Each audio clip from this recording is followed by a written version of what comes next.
فالحقني إلى ربك كدحا فملاقيه. درود بھیجیے محمد وآل محمد.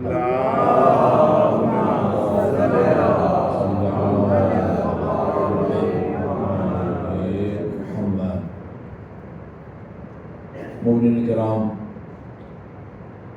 شیخ محسن علی نجفی اللہ تعالیٰ انہیں صحت و عمر دے، جو کسی تعارف کے محتاج نہیں، انہوں نے ایک تو قرآن کا ترجمہ لکھا ہے بلاغ القرآن کے نام سے، ایک جلد ہے، اور اس کے حاشیے پر مختصر تفسیر بھی ہے آیات کی. اس کے علاوہ انہوں نے 10 جلد تفسیر لکھی ہے جو تفسیر الکوثر کے نام سے لکھی گئی ہے. اس میں سورہ احزاب کی آیت نمبر 56 کی تفسیر میں اور اس کے ذیل میں اور وہ آیت وہ سورہ کا نام یا آیت نمبر شاید اکثر مومنین کو یاد نہ ہو، لیکن آیہ کریمہ سب کو زبانی یاد ہے، یا کم از کم اکثر کو زبانی یاد ہے. ان اللہ و ملائکتہ یصلون علی النبی یا ایھا الذین آمنوا صلوا علیہ وسلموا تسلیما.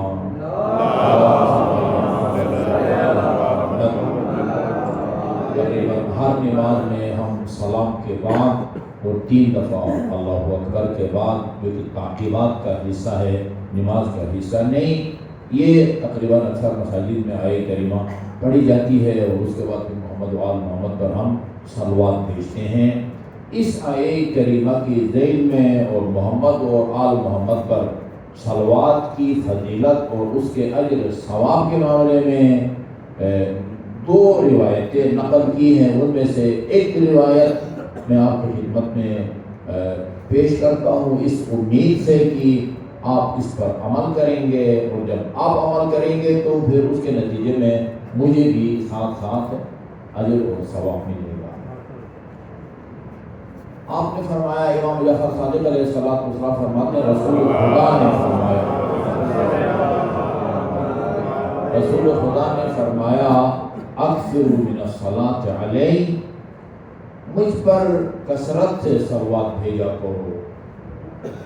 اس حدیث پر ہم تب عمل پیرا کہلائیں گے کہ جب اس عبادت کو، اس ذکر کو اپنی نماز تک، نماز کے قنوت، نماز کے رکوع، نماز کا سجدہ یا تشہد کہ جس میں واجب ہے، وہاں تک یا مجالس عزا تک اس ذکر کو محدود نہ رکھیں، بلکہ جب بھی آپ کو فرصت ملے، یہاں سے گھر جا رہے ہیں، گاڑی میں بیٹھ گئے، اللہم صلی اللہ محمد وآل محمد، آفس جا رہے ہیں، اسکول جا رہے ہیں، آپ کاروباری ہیں، دکان پہ جا رہے ہیں، مارکیٹ میں جا رہے ہیں، زمیندار ہے، کھیتوں میں جا رہے ہیں، یہ میں نے حساب کتاب لگایا ہے 5 سے 6 سیکنڈ سے زیادہ وقت نہیں لگتا. اللہم صلی اللہ محمد وآل محمد، کثرت سے صلوات بھیجا کرو. فمن صلی علی مرتن، جو ایک مرتبہ مجھ پر صلوات بھیجے. اور ظاہر ہے اگرچہ اس حدیث میں آن حضرت نے علیہ فرمایا ہے، مجھ پر صلوات بھیجو، جو مجھ پر صلوات بھیجے. اسی طرح اس آیہ کریمہ میں بھی اللہ نے فرمایا ان اللہ و ملائکتہ یصلون علی النبی، اللہ اور اس کے فرشتے نبی پر صلوات بھیجتے ہیں. آیہ کریمہ میں یہ نہیں ہے ان اللہ و ملائکتہ یصلون علی النبی و آلہ یا یصلون علی النبی و اہل بیتہ، یہ نہیں فرمایا. لیکن جب تفسیر کی ہے آن حضرت نے اور آپ سے جب صلوات کا طریقہ بتایا ہے، آپ سے پوچھا گیا ہے، اس میں پھر آپ نے اپنے نام کے ساتھ آل کے ذکر کو بھی لازمی قرار دیا ہے، بلکہ سختی سے منع فرمایا ہے اس صلوات سے کہ جس میں آپ کا نام تو لیا جائے لیکن آن حضرت کی آل پاک کا نام نہ لیا جائے. یہاں بھی فرمایا فمن صلی علیہ مرتن، جو مجھ پر ایک مرتبہ صلوات بھیجے. ایک آدمی اگر صلی اللہ علیہ وسلم کہتا ہے، اس نے صلوات نہیں بھیجی، اس کی وہ صلوات بطرا ہے، بطرا ناقص درود ہے. جب بھی درود بھیجو، سوائے محرقہ میں بھی یہی درود ہے، قولو اللہم صلی علی محمد و آل محمد۔ اس طریقے سے جو ایک مرتبہ صلوات بھیجے، صلی اللہ علیہ فی الف صف من الملائکۃ الف مرہ، اللہ تعالیٰ ایک مرتبہ محمد اور آپ کے آل پاک پر صلوات بھیجنے والے خوش قسمت مومن پر جی فرشتوں کے 1000 صفوں میں 1000 مرتبہ آپ پر صلوات بھیجتا ہے خدا، اور اس کے فرشتے جب آپ ایک مرتبہ محمد اور آل محمد پر صلوات بھیجتے ہیں۔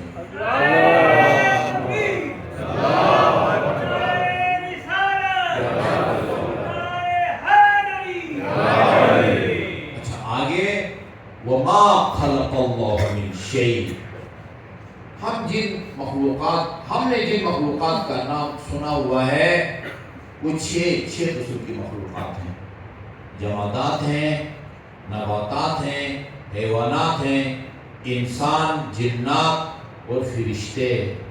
کوئی چھٹی مخلوق کا نام شاید آپ نے سنا ہو۔ میں ایک دفعہ آیت اللہ محسن نے آصف محسنی کی ایک تقریر سن رہا تھا، وہ کہہ رہے تھے ہم نے ان 6 قسم کی مخلوقات کا نام سنا ہوا ہے، ہو سکتا ہے اس کے علاوہ بھی اللہ تعالیٰ نے مخلوق پیدا کی ہو جن کا نام ہم کو نہیں آتا۔ کم از کم یہ 6 قسم کے مخلوقات، جمادات، مٹی، پتھر وغیرہ وغیرہ، نباتات، یہ تمام کے تمام درخت، انسان، حیوانات، انسان، جنات اور فرشتے۔ وَمَا خَلَقَ اللَّهُ مِن شَيْءٍ، خدا کی جو مخلوق بھی ہے، إِلَّا وَصَلَّى عَلَيْهِ لِصَلَاةِ اللَّهِ وَصَلَاةِ مَلَائِكَتِهِ، جو خدا کی باقی مخلوق، فرشتے، جنات، انسان، حیوانات، نباتات، جمادات، جب یہ دیکھتی ہیں کہ اس نے محمد اور آل محمد پر صلوات بھیجا ہے، یعنی ساری کائنات کی مخلوق اس بندے پر صلوات بھیجتی ہے جو ایک مرتبہ محمد اور آل محمد پر صلوات بھیجے ہوئے۔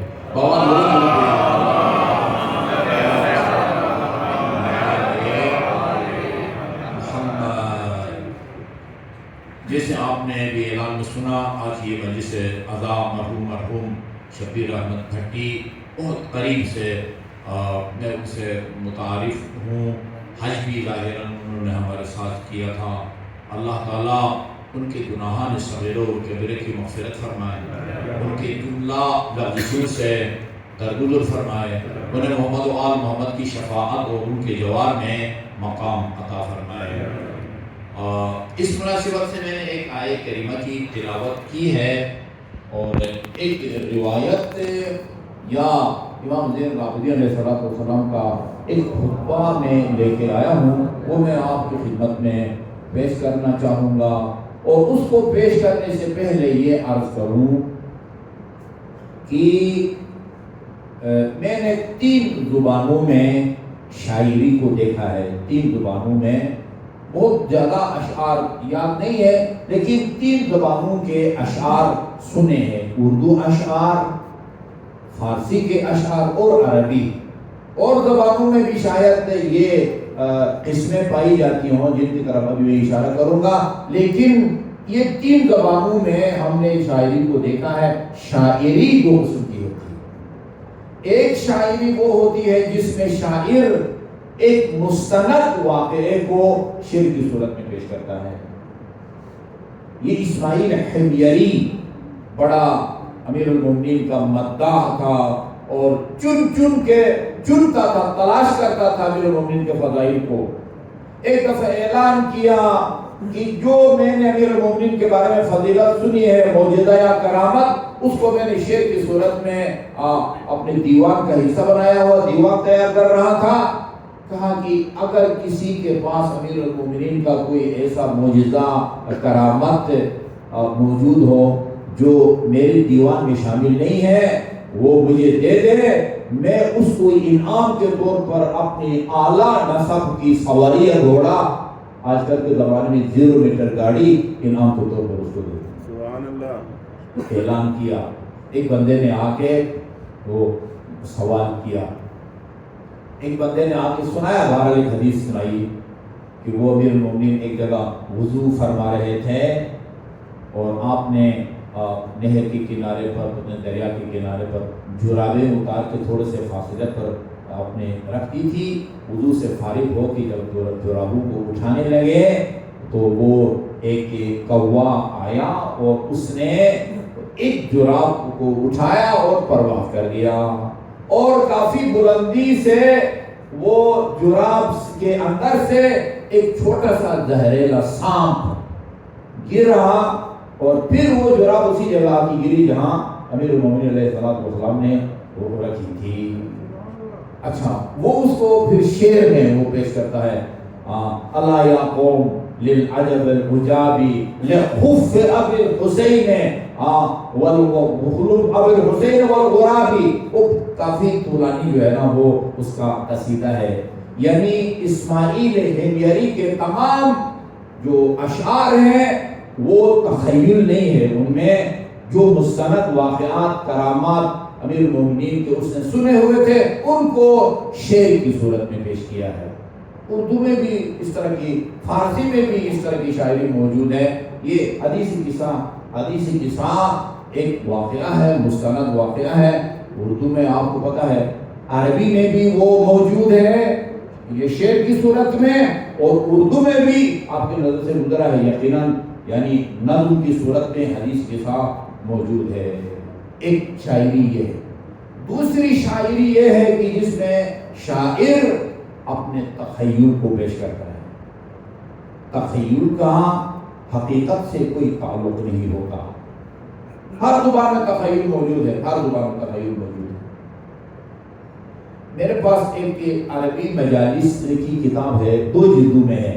عربی مجالس نا، جس میں نا مکمل مجلس، جیسے آج کل چھپی ہوئی علی نقن صاحب کی مجالس، رشید ترابی کی مجالس، حافظ کفایت حسین کی مجالس، مولانا صفدر حسین کی مجالس، مکمل مجالس، فضائل اور پھر آخر میں مسائل. اسی طرح وہ ایک عربی میں ہے، اس میں لکھا ہے کہ امیر المومنین کے شہر میں جو گھڑی ہے نا، مسجد توسی سے جب آپ داخل ہو، اوپر بہت بڑی گھڑی لگی ہوئی ہے. گھڑیال اس کا نام رکھے تو زیادہ بہتر ہوگا. وہ کہتے ہیں کہ اس کی جو سیکنڈ کی سوئی ہے نا، وہ لا فتح الا علی لا سیف الا ذوالفقار کی آواز میں ہے. اچھا وہ میں نے اشعار یاد کیے ہوئے تھے، کافی عرصہ ہو گیا. اب چونکہ عمر کو اس حصے میں داخل ہو گئے ہیں کہ پھر جو یاد کرتے ہیں وہ جلدی بھول جاتا ہے. بچپن کے اشعار جو ہے بھی بھولتے، بچپن میں جو یاد کیے ہوتے ہیں مجھے یاد نہیں ہے، لیکن اس کا مضمون یہ ہے کہ وہ علی جو ہے نا، وہ لا فتح الا علی لا سیف الا ذوالفقار کا نعرہ لگاتی ہے. آپ ادھر جا کے کوئی سیڑھی لگا کے سنے نا، اس میں کوئی لا فتح الا علی لا سیف الا ذوالفقار یہ ہے. یہ نعرہ جنگ احد میں جبرائیل یہ نعرہ لے کے نازل ہوا، لیکن امیر المومنین کے شہر کی جو سکر کی گھڑی ہے وہ یہ نہیں کہہ رہی. وہی آواز سنیں گے آپ، ٹک ٹک ٹک ٹک کی آواز آ رہی ہے. یہ تخیل ہے.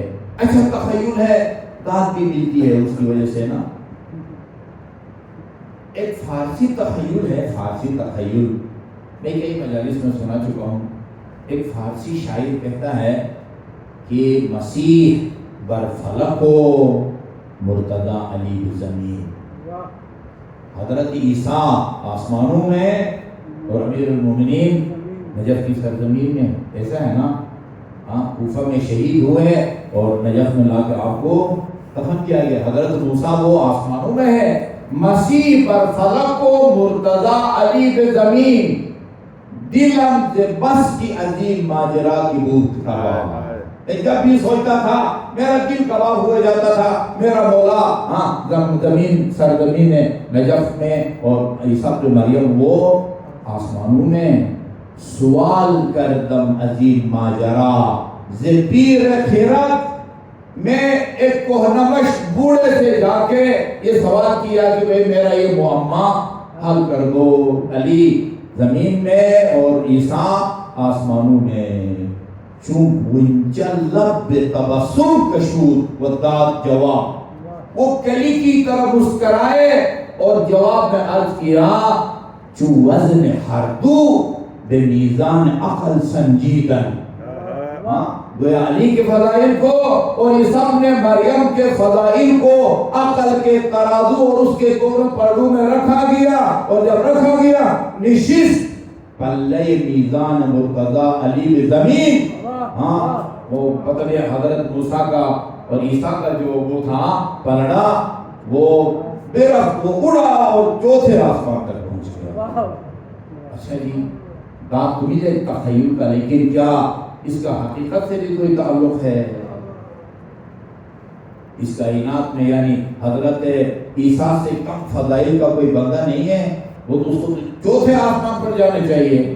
مسیح پر فلک و چہارمین برف و شتاب. ہاں مسیح اڑا اور ایسا اڑا کہ وہ چوتھے آسمان پر پہنچ گیا. یہ ایک تخیل ہے. تخیل ضرورت اس بات کی ہے کہ تخیل کو تخیل سمجھیں اور حقیقت کو حقیقت سمجھیں. تخیل جو شاعری تخیل پر مبنی ہو اس کو اپنے عقیدے کی بنیاد نہیں بنانی چاہیے.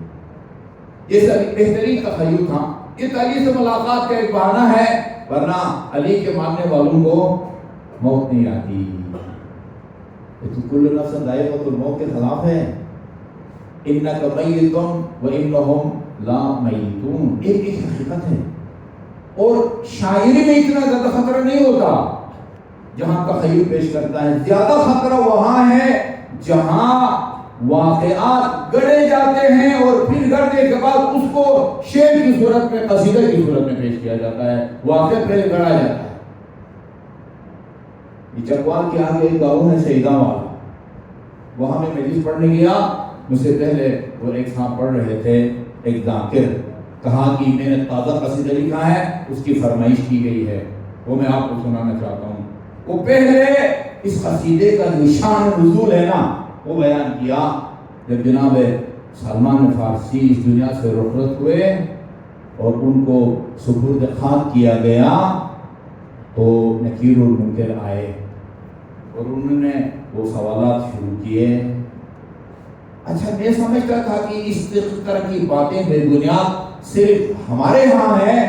ابھی پتہ چلا ہے مولانا دیوم عباس ماموں پر بیٹھے ہوئے تھے، وہ اہل سنت کے ہاں بھی اس طرح کی باتیں کری جاتی ہیں. بتا رہے تھے وہ غوث اعظم کا انتقال ہوا اور قبر میں جو ہے نکیر منکر نے آپ سے پوچھا کہ بھائی من ربک؟ اس نے کہا کہ میں غوث اعظم کا دھوبی ہوں. اچھا تمہاری کتاب کیا ہے؟ تمہارا جو سوال کرتے اس کے جواب میں کہتے تھے میں غوث اعظم کا جو ہے دھوبی ہوں. اتنے میں جب یہ سلسلہ چلا خود غوث اعظم تشریف لے آئے اس کے قبر میں اور ان سے کہا کہ بھائی چھوڑو اس کو، جو پوچھنا ہے مجھ سے پوچھو. ایسا ہے نظام اللہ تعالیٰ کا. اچھا سلمان فارسی سے سوال کیا، انہوں نے کوئی جواب نہیں دیا. انہوں نے کہا سلمان اکڑ گئے. ایک فرشتے نے کہا کہ یہ کہیں نشے میں تو نہیں ہے؟ مارو سے نشے میں ہے. مارو اس کو، کیوں نشہ کرتا ہے؟ کہا نہیں، وہ نشہ نہیں جو حرام ہے، یہ ولائے علی کے نشے میں مست ہے، اس لیے جواب نہیں دے رہا ہے. اس کا کیا یہ الفاظ تلقین کے یہ ہے نا، اے فلان بن فلان اسمع افہم، سنو اور سمجھو، الا اتاک الملکان المقربان رسولین من عند ربک وسألاک عن ربک وعن نبیک وعن امامک وعن دینک وعن قبلتک تا آخر.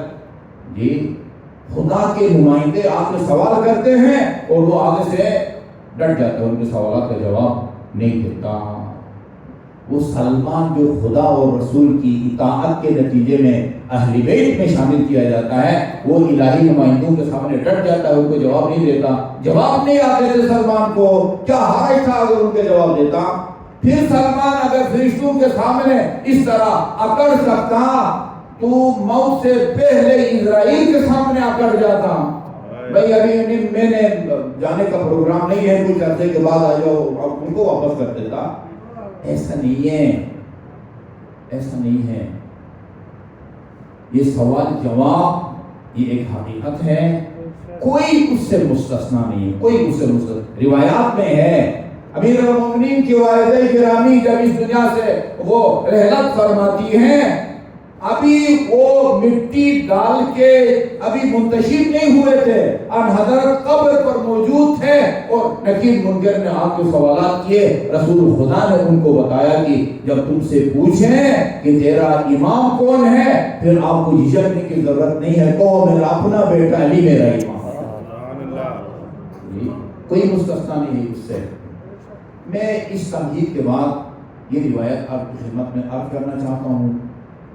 یہ جو امام زین العابدین کا خطبہ ہے نا، آپ کہہ سکتے ہیں کہ آپ کی پوری زندگی آپ کا عقیدہ اور عمل اس کے نچوڑ کا نتیجہ ہے، اس کے نچوڑ کا ٹیسٹ یا اس کا امتحان ہے.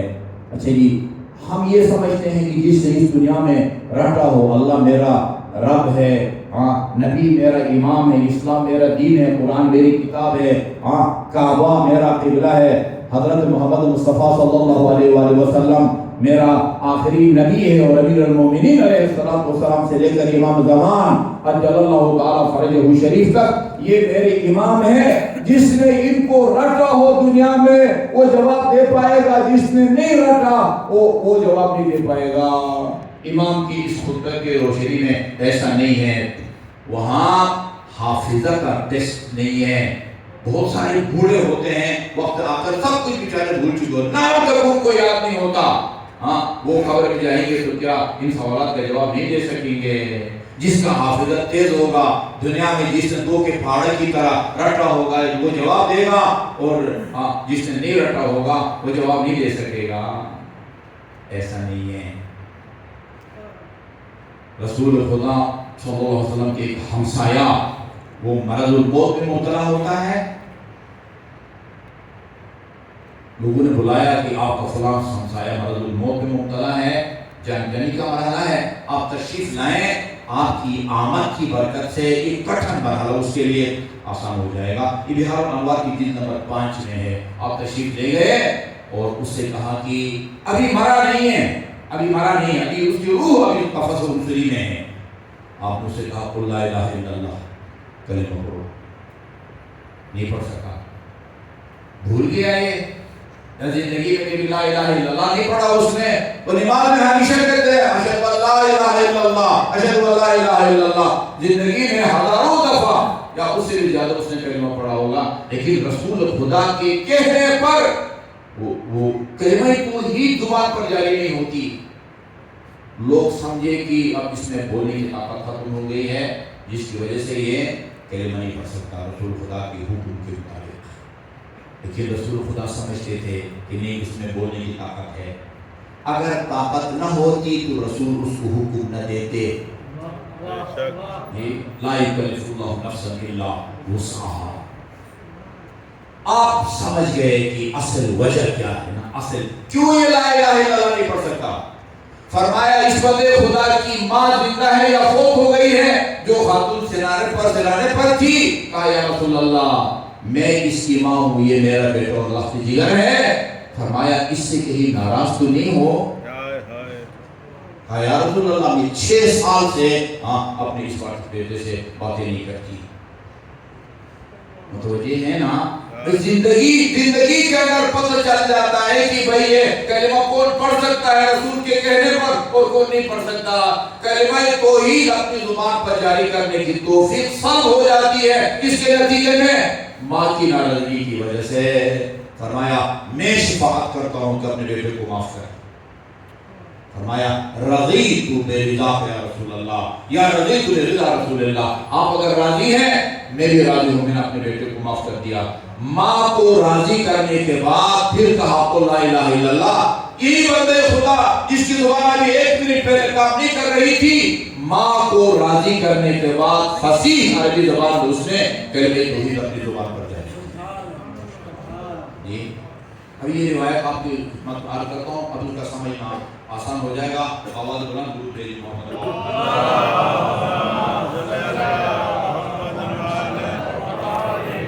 نہیں کرتا ہوں، سند بھی ذکر ہے اور اتفاق سے آیت اللہ محسنی ان کی اپنی ایک تحقیق ہے، اپنا ان کا مبنا ہے.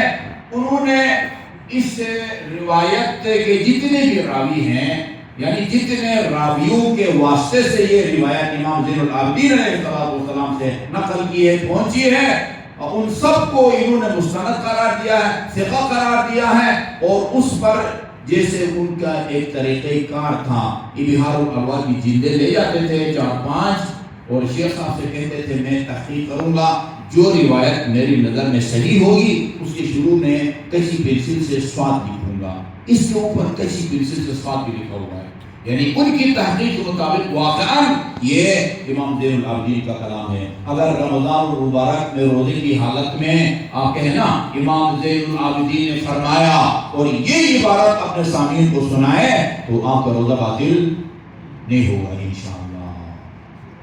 جی آخر میں آپ نے فرمایا کہ یوں سمجھو، پھر فرمایا کہ موت بڑی تیز رفتاری سے جو ہے نا وہ تیری طرف آ رہی ہے، وہی حق یبنا آدم الغافل، اے غافل اولاد آدم، کہ جس سے خدا غافل نہیں ہے، تو غافل ہے لیکن خدا تو اس سے غافل نہیں ہے۔ یبن آدم ان اجلک اسرع الیک قد اقبل نحوک حثیثا یطلبک ویوشک ان یدرکک وَكَأَنَّ قَدْ أُوفِيتَ أَجَلُكَ، گویا وہ تیری موت کی مقررہ تاریخ آ گئی ہے۔ وَقَدْ أَقْبَلَ جیا وَقَبَضَ الْمَلَكُ رُوحَكَ، اور ملک الموت نے، اسرائیل نے تیری روح کو وہ اپنے قبضے میں لے لیا ہے۔ وَسِرْتَ إِلَى مَنْزِلٍ وَحِيدٍ، اور اس سے تنہائی کی جو منزل ہے نا قبر، وہ اس تک تو پہنچ گیا ہے، تیرے لواحقین نے تجھے آخری آرامگاہ تک پہنچا دیا ہے۔ اور فَرُدَّ إِلَيْكَ رُوحُكَ، اور حساب کتاب کے لیے تیری روح کو تیرے بدن میں لوٹا دیا گیا ہے۔ ایسے ہی ہوتا ہے نا، موت کے نتیجے میں روح جسد خاکی سے نکل جاتی ہے، اور جیسے ہی ہمیں سپرد خاک کر کے لواحقین منتشر ہوتے ہیں، بلکہ ان کے منتشر ہونے سے پہلے روایات میں ہے کہ میت کے بدن میں روح داخل ہوتی ہے اور قبر کے اوپر مومنین کے چلنے کی آواز کو وہ سنتا ہے، چلنے کی آواز کو۔ اب یہ قبر پر موجود ہوتے ہیں، مطلب یہ فرشتے آتے ہیں، اور آنے کے بعد اور روح لوٹا دی گئی ہے۔ وَاقْتَحَمَ عَلَيْكَ ملکا کا، وَاقْتَحَمَ دخلہ کا لفظ بھی نہیں ہے، یعنی جس کو نا گھس آنا۔ ایک دفعہ آپ کسی کے گھر میں جاتے ہیں، دستک دیتے ہیں، بیل دیتے ہیں، اجازت لے کے جاتے ہیں، اور جب پولیس کسی گھر کے اوپر چھاپا مارے، کسی مقتول کو گرفتار کرنا چاہتی ہے، دہشت گرد کو یا پتہ نہیں اسمگلر کو، پھر وہ اجازت وغیرہ نہیں دیتی اور گھس آتی ہے۔ آگے تھے منکر و نکیر لمسألتک و شدید امتحان کا، اس سے سوال جواب کے لیے اور سخت امتحان کے لیے تیرے قبر کے اندر آ گئے ہیں۔ الا ان اول ما یسألانک عن ربک الذی کنت تعبدہ، سب سے پہلا وہ یہ سوال کریں گے تیرا رب کون ہے جس کی تو دنیا میں عبادت کرتا تھا۔ وعن نبیک الذی ارسل الیک، نبی کے بارے میں سوال کیا جائے گا جس کو تیری ہدایت کے لیے تیری طرف بھیجا گیا تھا۔ وَعَنْ دِينِكَ الَّذِي كُنْتَ تَدِينُ بِهِ، اس دین کے بارے میں بھی پوچھا جائے گا جس پر تو اس دنیا میں بند تھا۔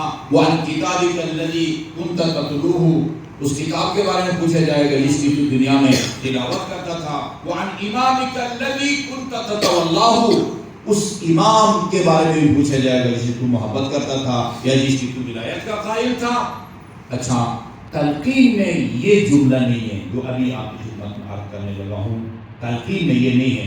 وَعَنْ عُمْرِكَ فِي مَا أَفْنَيْتَهُ، زندگی کے بارے میں پوچھا جائے گا کہ یہ تم کو ہم نے 30 سال 40 سال 60 سال، کل ایک روایت سن رہا تھا، اکثر اعمال امتی، اکثر اعمال امتی، اعمال امتی بین 60 و 70، میری امت کی جو زیادہ سے زیادہ عمریں ہوں گی نا وہ 60 اور 70 کے درمیان ہوں گی۔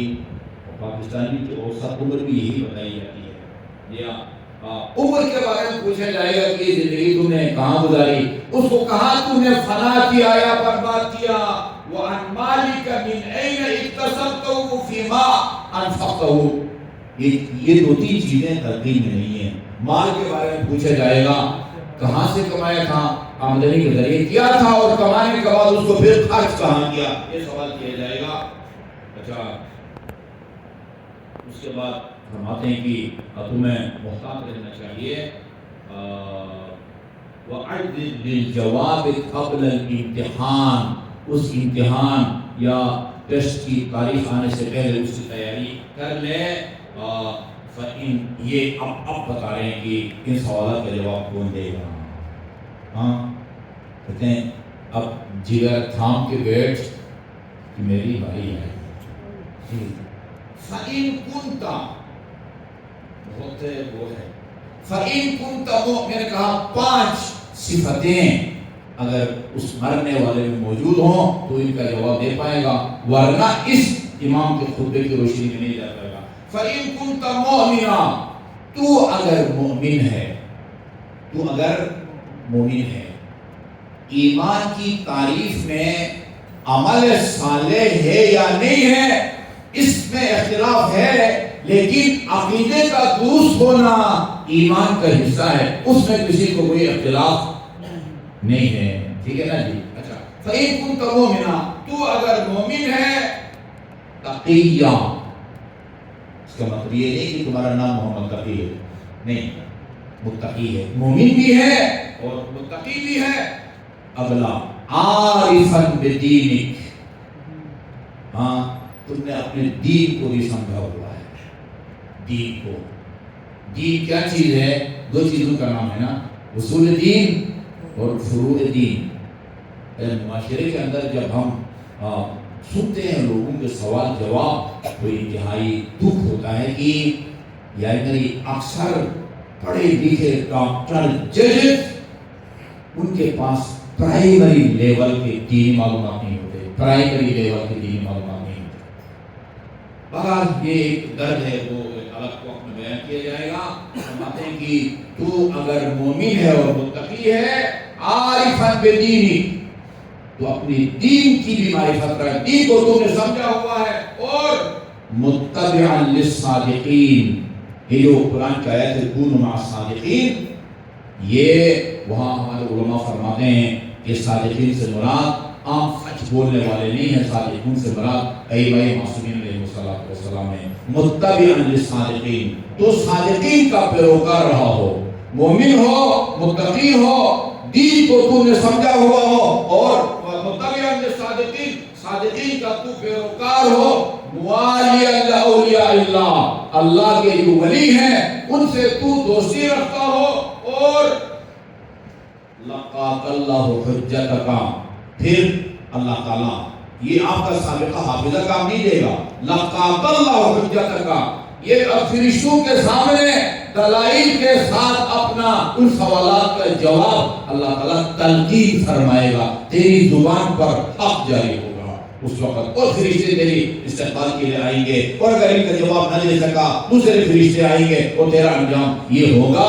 آگے عبارت لمبی ہے، وہ ساری میں آپ کو نہیں سنا سکتا، لیکن یہ باور کرانا چاہتا ہوں اس خطبہ کی روشنی میں کہ ان فرشتوں کے سوالات کا جواب صرف ان مرنے سے پہلے ان سوالات کے جوابات کو رٹنے کے نتیجے میں نہیں ہوگا جب تک یہ 5 صفات انسان کے اندر موجود نہ ہو، جن کو امام زین العابدین علیہ السلام نے بیان فرمایا ہے. اللہ تعالیٰ ہمیں ان 5 صفات سے متصف ہونے کی توفیق عطا فرمائے. بس چند جملے مسائل کی